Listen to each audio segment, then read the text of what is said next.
बताओ, अब कोई कष्ट तो नहीं आप लोग बचा? नहीं, कोई कष्ट तो नहीं है। अनुष्ठान के बाद एक दिवसीय अनुष्ठान, एक ही दिन की प्रक्रिया की, एक ही दिन में सारे शारीरिक, मानसिक, आध्यात्मिक सब कष्ट गए, कुछ बचता ही नहीं है। जी। हथेली पकड़े एक दूसरे, आंखें बंद करें, अपना अपना बंधन खींचे। ओम ओम। मन में कुछ बात है गुरुदेव जो बताना नहीं आपका? हम बता रहे हैं आपको, जो मन में है तो हम बताएंगे, दरबार बताएगा आपको। पहले तो ओवरी में इन्फेक्शन था आपको, जो कि दरबार कृपा से अब अच्छा है। त्वचा में इन्फेक्शन हो रहे थे, त्वचा में, जी ठीक है, वो भी नष्ट हो गए। अब नहीं, जलन होती थी, खुजली होती थी। जी जी अब स्पाइन में हमेशा एक अकड़न जकड़न बनी रहती थी रीढ़ की हड्डी जी में। जी। अब चेक करिए, कुछ है बचा? नहीं नहीं, अभी कुछ ठीक- नहीं बचा। नहीं, कुछ नहीं। सब कुछ नष्ट हो गया, कुछ बचा ही नहीं, सब खत्म हो गया, जी। कुछ बचता भी नहीं। ओसीडी बहुत भयानक थी, अपने पति को देख के बहुत चिढ़ होती थी। जी अब देखिए, अब कोई चिढ़, कोई नफरत, कोई घृणा, कुछ भी, लड़ाई झगड़ा करने का मन, आत्महत्या के विचार आते थे, कुछ है अब? जी कुछ बलि प्रथा के दोष से पीड़ित थे, इसलिए पागलपन जैसा होना, क्रोध खूब बना रहना, घर से लगता था भाग जाए, कहीं निकल जाए, छोड़ दे सब। सारे शरीर कैंसरस हो रहे थे धीरे धीरे, और सभी के आपके लीवर डैमेज हो रहे थे, और आप सबके आंखों में इन्फेक्शन हो रहे थे। ये थी, सोते समय हमेशा मृत्यु का भय बना रहता था, लगता था मर जाएंगे अगर सो गए तो। कुछ बचा ही नहीं। अब दोनों पति पत्नी उठ बैठ के देखो, जैसे बच्चे होते 4-5 साल के, ऐसे बन गए हो, जो आप उठ बैठ नहीं सकते।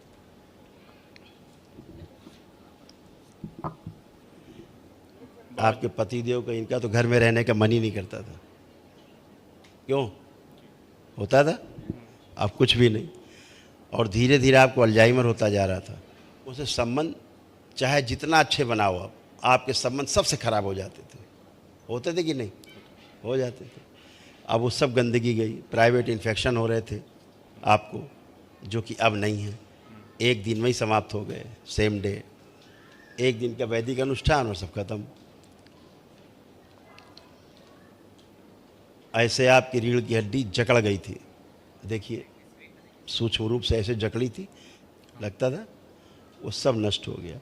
सारे निर्णय गलत हो जाते थे, कुछ भी करो कुछ बचा नहीं, हमेशा के लिए आप अच्छे हैं। एक तो बात पूछना था बाबूजी। हाँ बेटा। मेरा वंश में सब आधा वयस में खत्म हो जाता है। सॉरी? सब मेरा भाई लोग, मेरा पापा, सब आधा उम्र में ही खत्म हो जाता है। अकाल मृत्यु। जी।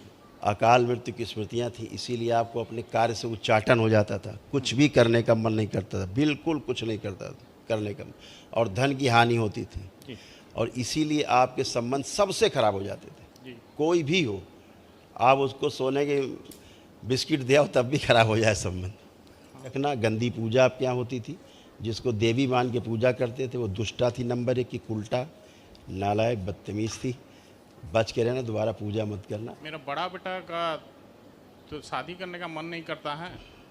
वो लड़का है कहाँ? वो घर में है बाबू। वो लड़का ही कहाँ है जो शादी करने का मन करेगा? देखो लड़के को आंख बंद करके,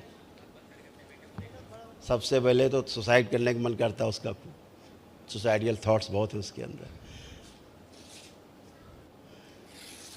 कभी ले आना, शादी करेगा, तुरंत करेगा। और बाबा जी, उसको बड़ा बेटा को, उसको क्या होता है पता नहीं, लेकिन उसको अपना नहीं, रूम दरबार को सब पता है, जो आपको नहीं पता वो भी दरबार को पता है।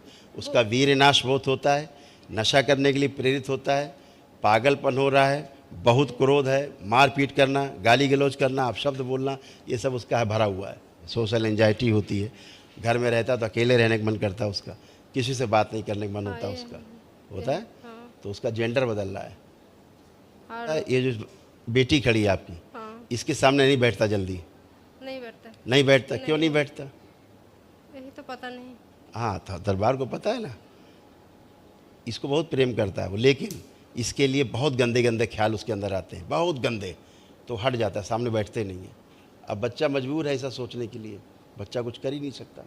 और फिर एक और भाव रहता है कि बहन की शादी हो जाएगी, एक बहाना है उसका कि बहन की शादी हो जाएगी तो फिर देखेंगे, हाँ हाँ हाँ, यही बात बोलता बता होगा। दे। हाँ हाँ, बोलता बता। गुरु जी के चरणों में कोटि कोटि प्रणाम। खुश हो बेटा, खूब प्रसन्न रहो, स्वस्थ रहो। हमेशा ऐसा लगता था जैसे कोई है, पेशी जैसा, ठीक है। और पेट तना तना रहता था, वोमिट जैसी फीलिंग बनी रहती थी। जैसे गर्भवती औरतों को होती है, ऐसी आपको फीलिंग होती थी। जो पेट खूब तना रहता था, अब चेक कर लो, हमेशा पेट फूला फूला रहता था। अब फूला है? नहीं है। तो ख़त्म हो गई नकली प्रेगनेंसी जो थी। अपने काम से उच्चाटन हो जाता था, बाहरी लोगों से उच्चाटन होता था, किसी से बात करने का मन नहीं होता था।